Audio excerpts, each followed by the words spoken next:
Ladies and gentlemen, welcome back to another broadcast of The Weekly with me, Neff. Please subscribe to the channel and share this video with a couple of friends and colleagues. It helps us out a lot, and we're trying to reach 1,000 subscriptions. Every subscription helps us out with that goal. Now, we've talked about Lilo and Stitch and Mission Impossible. Both these films are releasing on May 23rd, 2025. That's about 2.5 weeks away. Ladies and gentlemen, just yesterday, I was talking about Lilo and Stitch. Saw an article today regarding the marketing. Obviously, this is a Disney product, so they are cross-marketing with the Thunderbolts, aka the new Avengers. Pretty cool marketing there, but I wanted to talk about the head-to-head competition that you're going to be getting on Memorial Day weekend, and how I think Lilo and Stitch is just going to be too much for Mission Impossible. I think it's obvious what's going to happen with this. Maybe they can both benefit off this, but I do think Lilo and Stitch is on pace to hit about $1 billion at the box office by the end of its theatrical run. The budget for that film is $100 million. Just saw that right now. So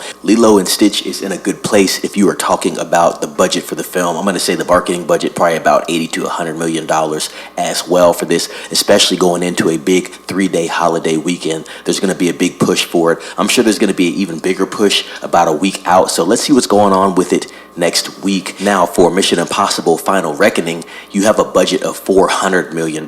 We've talked about this multiple times. I've been talking about Mission Impossible for months now. As everybody knows, I am doing a Mission Impossible documentary, so I've definitely been looking at the numbers for this 8th installment. What you do have going in Mission Impossible's favor is the unknown element of the film. Is this Ethan Hunt's, aka Tom Cruise's, last Mission Impossible film? Is there going to be a hard reboot or a spin-off with some new characters? So you do have that element when you're going into that big holiday weekend. And like Lilo and Stitch, it's going to be a holiday weekend, so you have a couple extra days to get your box office up. As we talked about tracking for both these films, you have Lilo and Stitch, which domestically is tracking for an opening of $120 million. That's just domestic. Worldwide, I'm going to say it's at least double that. With Mission Impossible, it's tracking at about $80 million, so that's just a little higher than Thunderbolts. And a lot of places are saying that the Thunderbolts is a failure for Marvel and Disney. So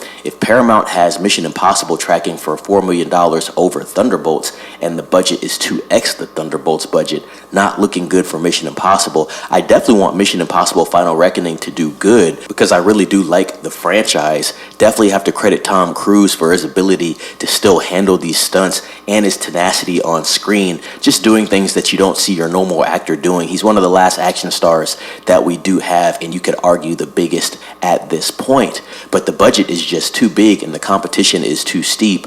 With Lilo and Stitch, you have a film that casts a wide demographic net. Young kids, teenagers, preteens or so. You even have adults and older adults, because Lilo and Stitch has been around for well over 20 years. Started out on the Disney Channel as an animated show, and now we're getting the live action. So big net with that right there. And with Mission Impossible, while it does target younger adults and adults, it is rated PG-13, so the net is going to be cast wide on that as well. And I would go as far as to say that Mission Impossible is for someone that is a millennial, Gen Zer, or early baby boomer. I don't think that the Gen Zers really care about Mission Impossible much, seeing as how the film came out in 1996.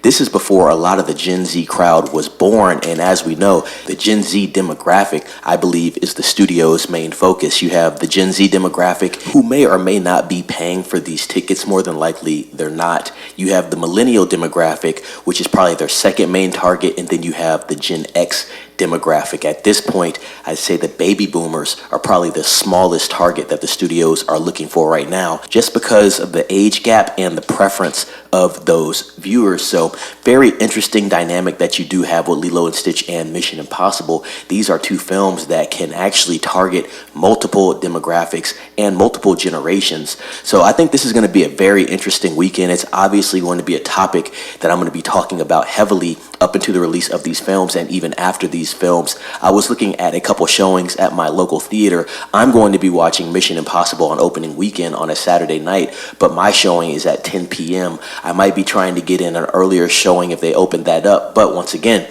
Lilo and Stitch is opening up at the same theater at the same time, so I did notice that Lilo and Stitch has two early showings, one at 10 and 1 p.m. Those are going to be packed. Tickets are on sale right now, and a couple tickets are going. Obviously, I do think the ticket sales are going to pick up in about a week and a half, so we will pay attention to that. Same thing with Mission Impossible. Got my tickets over a week ago. Not too many tickets bought up now, but we're going to be paying attention to what's going on as we get closer to that release date. I know Mission Impossible is going to be premiering at Cannes, so we'll be talking about that as well. I'm sure the embargo is going to lift. I'm not sure when the embargo for Lilo and Stitch is lifting, but as I said, with all these updates, we are going to be looking at everything very close. Ladies and gents, what do you think about this head-to-head battle with Lilo and Stitch versus Mission Impossible Final Reckoning? It's definitely going to be an interesting battle, and I wonder what creative name that the media comes up with for this battle. Also, you're going to have a battle of the popcorn buckets, so I think this is going to be a social media craze when these movies release, and it's definitely going to be something you're not going to be able to get away from because it is on a holiday weekend. I have to say, with this Mission Impossible budget being over $400 million, this is not the ideal weekend that you wanted to have for Tom Cruise. I don't think he's very happy about that. Obviously, he's confident in the film. Paramount is confident in the film. With that budget being so bloated, and then you have a children's film that has a fourth of your budget that's probably going to do maybe even 2 to 3x what Mission Impossible is going to do, it's definitely going to be tough. No Mission Impossible has ever made over $850 million in theaters, ladies and gents. The Mission Impossible that made the most was Mission Impossible Fallout, which is one of the better Mission Impossible films, but Dead Reckoning didn't do that good, and there was steep competition, not even direct competition. You had films like Oppenheimer and Barbie that came out after Mission Impossible 7, but now you have competition on the same day as Mission Impossible 8, so this is going to be wild. Please comment down below what you think about this news. Also, ring the bell for notifications for updates on this. Also, like this video, and let me know if you're going to be watching either of these films on Memorial Day weekend. I want to hear everybody's thoughts. Subscribe to the channel and share this video with a couple of friends and colleagues. Be safe. It's Neff signing off.